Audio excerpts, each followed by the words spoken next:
আপনার Pirgachha sub registrar অফিসে যে দ্বিবার্ষিক নির্বাচন অনুষ্ঠিত হচ্ছে, আপনি নির্বাচনের কমিশনারের দায়িত্ব পালন করতেছেন।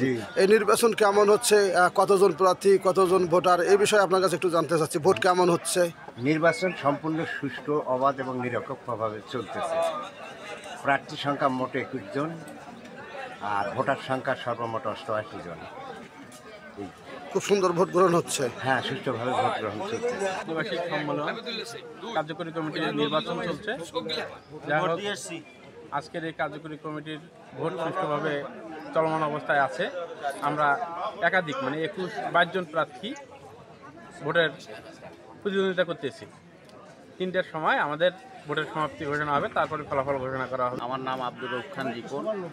আমি সাবেক সদস্য, বর্তমানেও সদস্য নির্বাচন করতেছি। ভোট ইনশাল্লাহ সুষ্ঠু হচ্ছে, কোনো ঝামেলা নেই।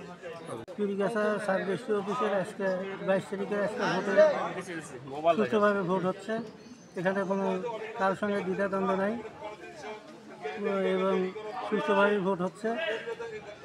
ভোটে 22 জন ক্যান্ডিডেট, তার মধ্যে থেকে 13 জন নির্বাচন হয়েছে। আমাদের মধ্যে কোনো দ্বিধাদ্বন্দ্ব নাই। ভোট সুষ্ঠু এবং সুন্দর হচ্ছে। আমি বর্তমানে দপ্তর সম্পাদক আছি। আজকের নির্বাচনে আমি সহসভাপতি, প্রতিদ্বন্দ্বিতার প্রার্থী একজন। তা আমরা আমাদের এখান থেকে কোনো হট্টগোল নাই, দ্বন্দ্ব নাই, ফসাদ নাই, কারোর প্রতি কোনো হিংসা নাই। সুন্দর এবং সুষ্ঠু পরিবেশে আমাদের এখানে ভোট অতীত হয়েছে, আজকেও হবে। আপনাদের মোট ভোটার সংখ্যা কত? মোট ভোটার সংখ্যা 88 জন। 88 জন। 88 সবাই কি উপস্থিত আছে? এখন একটা ভোটারের সন্দেহ আছে, এই ভোটারটা বোধহয়